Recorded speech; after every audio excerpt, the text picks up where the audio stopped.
So you had Bongi Mbonambi in the Stormers setup for quite a while. Does he strike you as the sort of person who could conceivably have called Tom Curry what he is accused of calling him?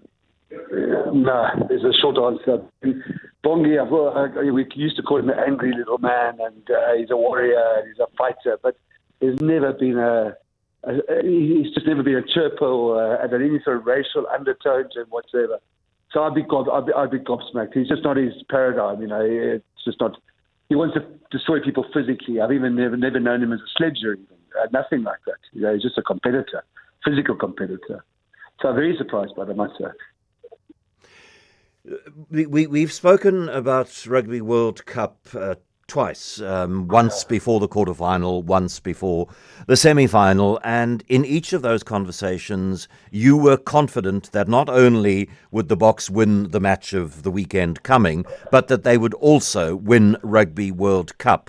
After the way New Zealand destroyed Argentina in their semi-final and the very, very, very poor performance, both physically, technically, skills-wise, mentally, emotionally, that we showed for 77 minutes. Do you still have that belief?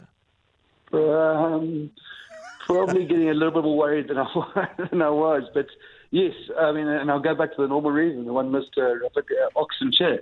I just think there's very little place to hide from that in any game, and especially a young All Black front row. So, look, what worried me about that performance, I said, it was not that the guys could have been physically tired, because we rested half our team on 48 minutes in the quarterfinal against France. Kitsi, France, Kitsi, those guys all came off. So there's obviously a clear mental and emotional fatigue, and that's what surprised me a bit. But I think in the World Cup final, there's nowhere to hide from that second scrum, and that's what I think is going to save us. But I was 15 points winners a couple of weeks ago. Now it's a lot tighter than I think.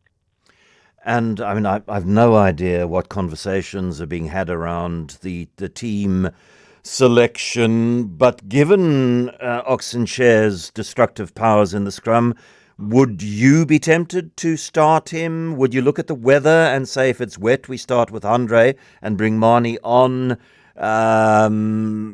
Look, we don't know, if they have to start with Dion at hooker and then bring Marco van Staden on as replacement. That's an entirely different ball game. But let's assume they will have access to all of the players in the squad. Would you be tempted, given the success of England's kick and chase game, to start with the taller Kane and Moody on one of the wings? I would probably go, look, you're probably biased for unless it's raining, like you suggest, I'd go exactly the same. I'll tell you why, is that Marnie, I think that New Zealand second front row, I think they've got single-figure caps. What that front row that can get them, Bongi's still on, and Ox and Vince that'll win us the game, So I wouldn't, because Ox is ahead of Kitsi now in terms of attacking scrums. But you don't get those returns early in the game until a bit of fatigue or the second front row comes on. So I would leave it absolutely the same. Look, I tell you, if Bongi gets banned, that's our World Cup gone, because we'll lose all our scrum power. So that's a massive play going on. But for the rest, I'd stay unchanged unless it's raining. I suspect there'll be a case for Visa back to say, Dwayne, you've obviously been through a lot, but his leadership's too good for that, but they won't do that.